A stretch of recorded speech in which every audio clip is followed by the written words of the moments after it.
এই মুহূর্তে এখন থেকে আওয়াজ উঠাতে হবে এবং এই সরকারকে নিষিদ্ধ করার সিদ্ধান্ত নিতে হবে।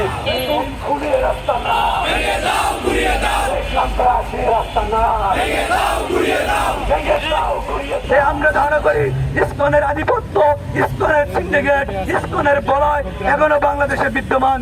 যদি সরকার এই ইসকনকে বা ইন্টারিম যদি ইসকনকে প্রতিহত করতে না পারে, তাহলে বাংলাদেশের জন্য এটা হুমকি স্বরূপ, বাংলাদেশের সার্বভৌমত্বের জন্য হুমকি স্বরূপ।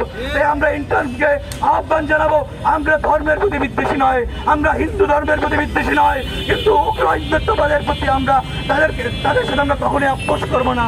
যারা আমাদের সার্বভৌমত্বের কাছে প্রশ্ন তুলে, যারা আমাদের সার্বভৌমত্বকে বিলীন করে দিতে চায়, আমরা তাদের অস্তিত্বকে বিলীন করে দেবো ইনশাআল্লাহ।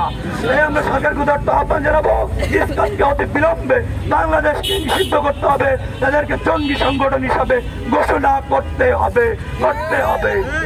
আমরা আজকের এই বিক্ষোভ পরবর্তী সমাবেশ থেকে দাবি তুলতে চাই, দ্রুত সময়ের মধ্যে ইসকনকে সন্ত্রাসী সংগঠন হিসেবে ঘোষণা করতে হবে। ইসকনের কোন কার্যক্রম বাংলাদেশে চলতে দেওয়া হবে না। এদেশের সাধারণ জনতা যেভাবে জুলাইয়ে শেখ হাসিনাকে পতনে বাধ্য করেছিল, একইভাবে যদি তাদেরকে নিষিদ্ধ ঘোষণা করা না হয়, রাজপথে তার সম্মুখ জবাব দিবে ইনশাআল্লাহ।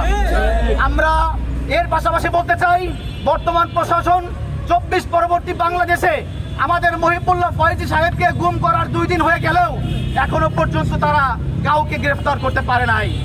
এই প্রশাসন আমরা দেখতে চাই না।